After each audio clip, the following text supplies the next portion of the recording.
தமிழக அரசிடம் நேரடியாக பேசி உடனடியாக முதலமைச்சர் ஸ்டாலின் அவர்கள் தீவு திடலில் நமக்கு இடம் ஒதுக்கி கொடுத்து அனைத்து வசதிகளையும் செய்து கொடுத்து நம்ம தலைவருடைய இறுதி பயணத்திற்கு எல்லா விதத்திலும் நமக்கு உதவி செய்த தமிழக அரசுக்கும் முதலமைச்சர் ஸ்டாலின் அவர்களுக்கும் உதயநிதி அவர்களுக்கும் அனைத்து அமைச்சர்களுக்கும் முதலில் தேசிய முற்போக்கு திராவிட கழகத்தின் சார்பாக நன்றிகளை தெரிவிச்சுக்கிறோம்.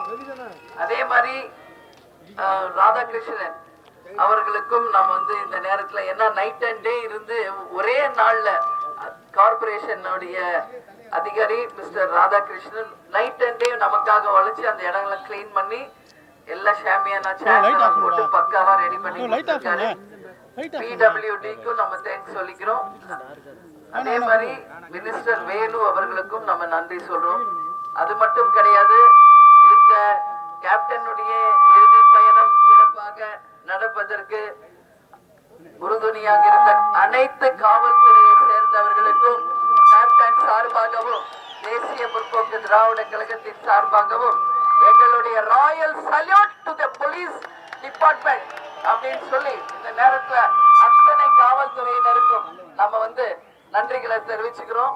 அது மட்டும் இல்லை, பத்திரிகை நண்பர்கள் அனைவரும் 2 நாட்களாக எங்களுடனேயே இருந்து அனைத்து செய்திகளையும் சேகரித்த பத்திரிகையாளர்களுக்கும் இந்த நேரத்தில் நான் நன்றியை தெரிவிச்சுக்கிறேன்.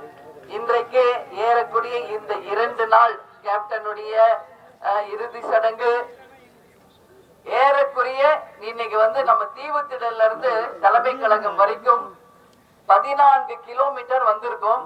ஏறக்குறைய 3 மணி நேரத்திற்கு மேலாக அந்த பயணம் இருந்திருக்கு. வழி நெடுக்க கேப்டனுக்கு வரவேற்பு கொடுத்த அத்தனை தொண்டர்களுக்கும் நிர்வாகிகளுக்கும் கழகத்தினருக்கும் பொதுமக்களுக்கும் என் 2 கரம் கூப்பி என்னுடைய நன்றிகளை நமது தேமுதிக சார்பாக உரித்தாக்குகிறேன்.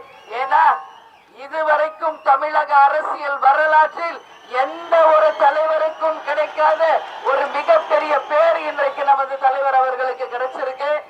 ஏன்னா நமக்கு வந்த புள்ளி விவரம் படி 2 நாட்களில் கேப்டனுடைய இறுதி சடங்கில் கலந்து கொண்டவர்கள் 15 லட்சத்திற்கும் மேலானவர்கள் என்பதை சொல்லி இருக்காங்க. இதுவரைக்கும் இது மாதிரி ஒரு எமோஷனல் பாசமான ஒரு கிரவுட் முதல் முறையாக தமிழ்நாடு பார்த்திருக்கிறது. அதற்கு நமது கேப்டன் அவர்கள் செய்த தர்மமும் அவருடைய நல்ல எண்ணமும் கடைசி வரைக்கும் அனைவருக்கும் உதவி செய்த அந்த குணமும் தான் இன்னைக்கு ஒட்டுமொத்த மக்களே இன்னைக்கு தெருவுல நின்று பிரிட்ஜ் எல்லாம் நின்று பூ தூவி அவரை நிச்சயமாக சொர்க்கத்திற்கு செல்லக்கூடிய அளவு வாழ்த்திய அனைத்து பேருக்கும் என்னுடைய 2 கரம் கூப்பி நான் நன்றிகளை தெரிவிச்சுக்கிறேன். நீங்க எல்லாரையும் உள்ள விடணும் தான் எனக்கு ஆசை. உங்க எல்லாருக்கும் தெரியும் நம்மளுடைய அலுவலகம் மிகவும் சின்ன இடம். அதனால இன்னைக்கு முதலமைச்சர், அமைச்சர்கள், விஐபிஸ் எல்லாரும் வந்திருந்தாங்க. அதே மாதிரி இந்த இறுதி சடங்கில் பங்கேற்க வந்திருந்த நமது ஏடிஎம்கே அமைச்சர் ஜெயக்குமார் அவர்களுக்கும், ஜி.கே. வாசன் அவர்களுக்கும், அதே போல ஓபிஎஸ் அண்ணன் அவர்களுக்கும், கவர்னர் அவர்களுக்கும், பொன் ராதாகிருஷ்ணன் அவர்களுக்கும், நிர்மலா சீதாராமன் அவர்களுக்கும், அன்புமணி அவர்களுக்கும், அண்ணாமலை அவர்களுக்கும் என்று எல்லாருமே எடப்பாடி அண்ணன் எல்லாரும், நான் யாராவது பேர் விட்டு போயிருந்தா அது தப்பா எடுத்துக்காதீங்க. அந்த அத்தனை பேருக்குமே தேமுதிக சார்பாக நம்ம நன்றிகளை தெரிவிச்சுக்கிறோம்.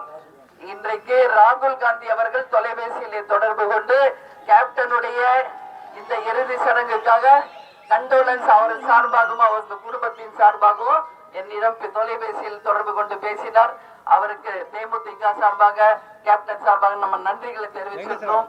அதே மாதிரி இன்னைக்கு நம்ம பார்த்தோம்னா எல்லாருக்கும், அதாவது இப்போ நீங்க எல்லாரும் வெளியே இருந்து கேட்டிருப்பீங்க, அரசு மரியாதையுடன் 21 குண்டுகள் முழங்க நமது தலைவர் அவர்களுக்கு அரசாங்கத்தினுடைய உரிய மரியாதைக்கான அந்த நல்லடக்கம் நடந்திருக்கிறது. அவரை இன்னைக்கு நம்ம சந்தன பேழையில வைத்து சிறப்பான முறையில நமது தலைவர் அவர்களை நாம் உடல் அடக்கம் செய்திருக்கிறோம். உங்க எல்லாருக்கும் நான் ஒரு விஷயம் சொல்றேன், தலைவர் அவர்களுடைய கையில என்னைக்கு நம்ம கட்சி மோதிரம் போட்டிருப்பாருல, அது அவர் கையிலேயே இருக்கட்டும். அவர் ஆரம்பிச்ச இந்த கட்சி அந்த மோதிரம் என்றைக்கும் தலைவர் கூடவே இருக்கட்டும் சொல்லி அந்த மோதிரத்தோடையும் அந்த கட்சி வேஷ்டினோடு தான் நம்ம தலைவர் அவர்களை இன்னைக்கு நல்லடக்கம் பண்ணியிருக்கோம். அதனால உங்க எல்லா தொண்டர்களுக்கும் என்னுடைய உங்கள் பாதம் பணிந்து உங்கள் அன்னியாக இந்த நேரத்துல என்னுடைய நன்றிகளை நான் தெரிவிச்சுக்கிறேன். ஏன்னா இன்னைக்கு ஒரு மிக மிக நம்ம ஒரு சோகமான ஒரு நிலையில இருக்கோம். நம்ம தலைவரையே நாம இழந்திருக்கிறோம்.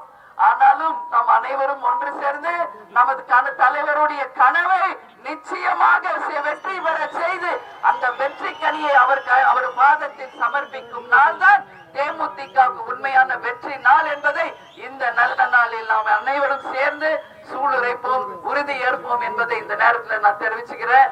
அதே மாதிரி இன்னைக்கு எல்லா இடத்துலயுமே உங்ககிட்ட நான் சொல்றேன், இந்த இடத்துல கேப்டன் அவர்களுக்கு நிரந்தரமாக எப்படி பீச்ல ஒவ்வொரு தலைவருக்கும் சமாதி அமைத்து இருக்கிறார்களோ அதே போல நமது தலைவர் அவர்களுக்கும் நம்பர் 1 குவாலிட்டியில சமாதி அமைத்து அங்க அவருடைய புகைப்படம் வைக்கப்பட்டு 24 மணி நேரம் விளக்கு எரிச்சு டெய்லி பூ அலங்காரம் செய்து அவருக்கு டெய்லி நம்ம பூஜை செய்து ஒட்டுமொத்த தொண்டர்களும் அவரை வழிபடக்கூடிய ஒரு கோயிலாக நிச்சயமாக நாம மாற்ற இருக்கிறோம் என்பதை இந்த நேரத்தில் உங்க எல்லாருக்குமே நான் தெரிவிச்சுக்கிறேன். அதனால இவ்வளவு நாள் 2 நாட்கள் எங்களுடனே நம்ம எல்லாரும் ஒன்னா இருந்து தலைவருடைய இறுதி பயணத்தை நல்லபடியாக நம்ம முடிச்சிருக்கோம். நிச்சயமாக தலைவர் எங்கேயும் போயிடல, நம்ம கூட தான் இருக்கிறாரு. நம்மளில் ஒருவராக நமக்குள்ளதான் நம்ம தலைவர் இருக்கிறார் என்பதை நீங்க எல்லாரும் நினைங்க. அவரு நிச்சயம் வானுலகத்துல இருந்தாலும் சொர்க்கத்துக்கு தான் அந்த ஆத்மா போயிருக்கும். தர்மவான் கர்ணன் அவரு. அதனால அங்கிருந்து நம்மளை வாழ்த்திக்கிட்டு தான் இருப்பாரு. ஒவ்வொருவரையும் அவர் வாழ்த்திக்கிட்டு தான் இருப்பார் என்பதை நிச்சயமாக இந்த நேரத்துல சொல்றேன். அதனால உங்க அத்தனை பேருக்கும் தேசிய முற்போக்கு திராவிட கழகத்தினுடைய அத்தனை நிர்வாகிகள், மாவட்ட செயலாளர்கள், தொண்டர்கள் எல்லாரும், தொண்டரணி எல்லாம் ஒவ்வொருத்தரா நான் சொல்ல முடியாது, அத்தனை பேருக்கும் இருகரம் கூப்பி என்னுடைய நன்றிகளை தெரிவிச்சுக்கிறேன். அதே மாதிரி நம்ம கேப்டன் பயணிச்சது கலைத்துறையில் இருந்தும் பல்வேறு பேர் கேப்டனுக்கு இறுதி அஞ்சலி செலுத்தி இருக்காங்க. எனவே திரை உலகை சேர்ந்த அனைவருக்குமே தேமுதிக சார்பாக இந்த நேரத்திலே நாம் நன்றிகளை தெரிவித்துக் கொள்கிறோம். எனவே யார் பேராவது விட்டு போயிருந்தா தப்பா எடுத்துக்காதீங்க. ஏன்னா இன்னைக்கு ரொம்ப ஒரு சோகமான ஒரு மனநிலையில தான் எல்லாருமே இருக்கிறோம். அதனால நிச்சயமாக இனி வருங்காலங்களை நான் பிரஸ் மீட் வைக்கும்போது இன்னும் தெளிவாக உங்களுக்கு எல்லாவற்றையும் பேசுவேன் என்று சொல்றேன். அதனால நீங்கள் அனைவரும் பத்திரமாக வீடு போய் சேர வேண்டும். அது இப்பதான் எனக்கு நிம்மதி. ஏன்னா தமிழ்நாடு முழுக்க இருந்து பல்வேறு பகுதிகளில் இருந்து இன்னைக்கு வந்திருக்கீங்க. எப்படி நம்ம கேப்டன் சொல்லுவாரோ அதையேதான் உங்கள் அண்ணியும் என்னைக்கும் சொல்வேன். நீங்கள் அத்தனை பேரும் பத்திரமாக வீடு சென்று சேரும் வரை உங்களையே நினைச்சுக்கிட்டு இருப்பேன். எனவே எல்லாரும் பத்திரமா வீடு போய் சேருங்கள் என்று சொல்லி, வீழ்வது நாமாக இருப்பினும் வாழ்வது தமிழாக இருக்க வேண்டும். நமது முரசு வெற்றி முரசாக தமிழகம் என்று ஒலிக்க இயன்றதை செய்வோம், இல்லாதவருக்கு என்ற தலைவரின் பாணியை என்றைக்கும் கடைபிடித்து எல்லோரும் நாம் ஒற்றுமையோடு இருந்து தலைவருக்காக அவர் கனவு, அவர் லட்சியத்தை வென்று எடுத்து அந்த வெற்றி கனியை அவருக்கு சமர்ப்பிப்போம் என்று அனைவரும் ஒன்று சேர்ந்து உறுதிமொழி ஏற்போம் என்பதை இந்த நேரத்தில் தெரிவித்துக் கொண்டு உங்களிடமிருந்து விடைபெறுகிறேன். நன்றி, வணக்கம்.